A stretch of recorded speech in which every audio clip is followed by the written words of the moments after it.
lucid dreams have turned into lucid nightmares completely against my will.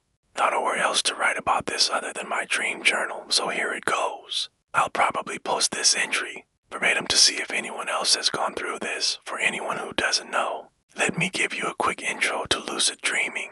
Isn't that hard to do consistently? Most of the work is just keeping a detailed dream journal. It trains your brain to remember what's usually forgotten the moment you wake up. My own journal is a few hundred pages long by now, and for a decade, it was my favorite part of waking up. But now, what was a calm morning ritual has become a mental sandpaper dragging on my nerves, leaving me more on edge every time I open my eyes. The dreams have gotten weirder than anything I've ever heard of. Even just writing them down from memory is enough to make me shiver. It's funny, my dream journal these days is just this laptop. Sitting down to write this used to feel like waking up after a night of playing in my dreams. Like they were a living sandbox. The best part was reliving the joy now. It's like I'm poring over someone else's horrible memories, but they're mine. They have to be my. Dreams are still lucid, but not for long. They always devolve into these random scenes where I'm the lead actor in a play.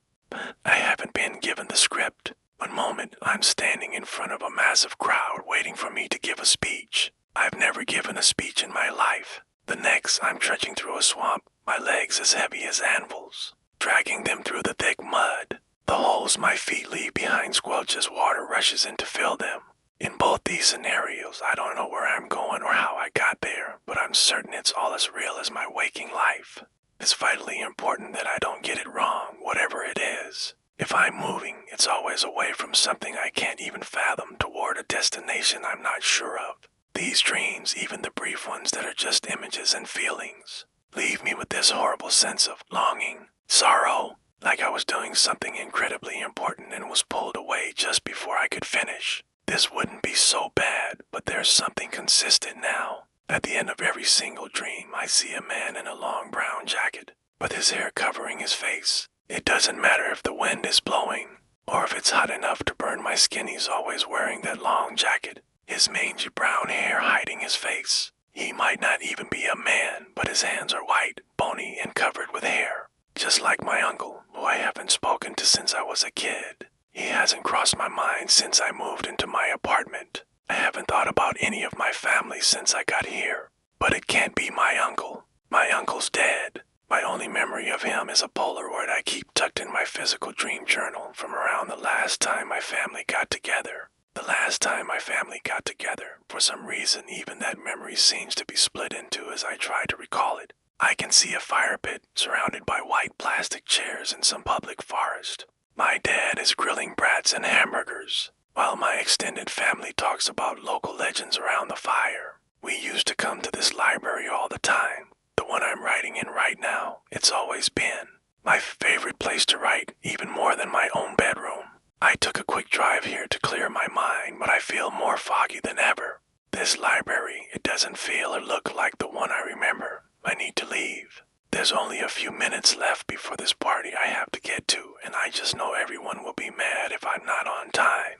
But I can't find anyone. The doors are locked. The only constant is this laptop and a journal with a Polaroid in it. Polaroid of a group of people I don't recognize with their hands on my shoulders. I can't read what I've written before. It all looks blurry and misshapen whenever I try to look at my screen for too long without typing. But this doesn't feel like a dream. It hurts when I pinch myself. The numbness I feel in my shaking fingers is a physical dullness, not an absence of feeling. Outside, the courtyard is dark and overcast, and that man is still there, beyond the hedges. His flowing brown hair covering his face, he's waving at me, beckoning me to join him, somewhere. I've picked up my laptop and moved somewhere else countless times by now.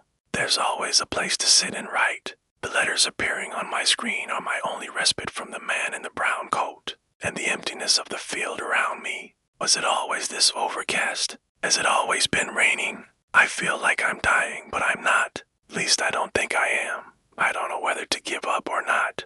I remember stepping through a thick, muddy swamp to get where I am, but I'm as lost as ever. Past is trying to get me, while the future slips from my fingers. The man is there always, waving at me to join him. I just started dreaming.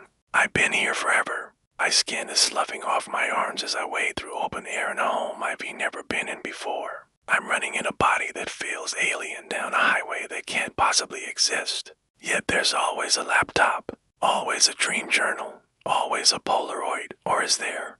Cover of the dream journal changes, or at least I think it does. I'm typing on a typewriter, trying to ignore the hairy man waving slowly at me. I'm slowing down as I sit and try to focus just to experience something that sticks. There's not much time left. He's stopped waving. He's walking towards me. He's running.